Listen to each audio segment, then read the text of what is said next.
Assalamu alaikum everyone. This is Miss Fatma here, and today we're gonna study the lesson Islamic State. So let's just get started to our session.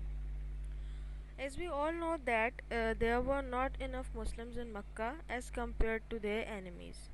It was very hard to live over there. Days passed and it became more and more difficult. So Allah guided Hazrat Muhammad sallallahu alaihi wasallam for migration.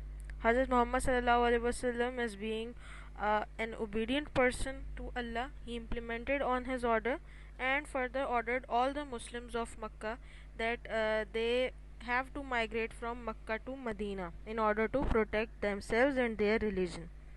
Everyone listened to him and migrated to Medina immediately.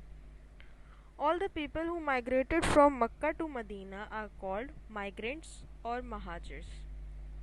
As soon as Muslims reached to Medina, they set up their first Islamic state at Medina, led by Hazrat Muhammad sallallahu alaihi wasallam. First thing all the Muslims and Hazrat Muhammad sallallahu alaihi wasallam decided was to build a mosque, because when they lived at Mecca there was no mosque for Muslims and they have to pray to Allah privately. So they all, along with Hazrat Muhammad sallallahu alaihi wasallam, started to build a mosque with the help of bricks, wood, and some dried date palm leaves. Okay, and this mosque is today now known as Masjid-e-Nabawi.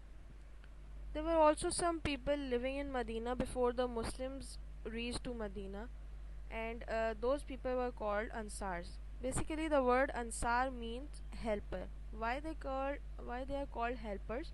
Because all of the people who were living in Medina, the Ansars, they all helped the Muslims as their brothers, and until they were established again. Okay, so along with all the Muslims, there was another group of people living in Medina who were not Muslims. They were Jews. So as a leader, Hazrat Muhammad sallallahu alaihi wasallam signed an agreement with Jews, a peace agreement. It was called Misake Medina.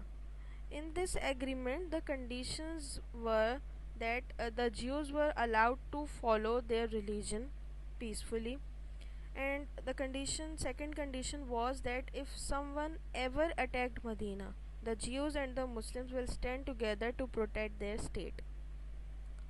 So this agreement was actually the protection of life and property and freedom of religion to everyone. And Hazrat Muhammad sallallahu alaihi wasallam set up a great example of an ideal Islamic state and as an ideal leader for all the Muslims. Thank you.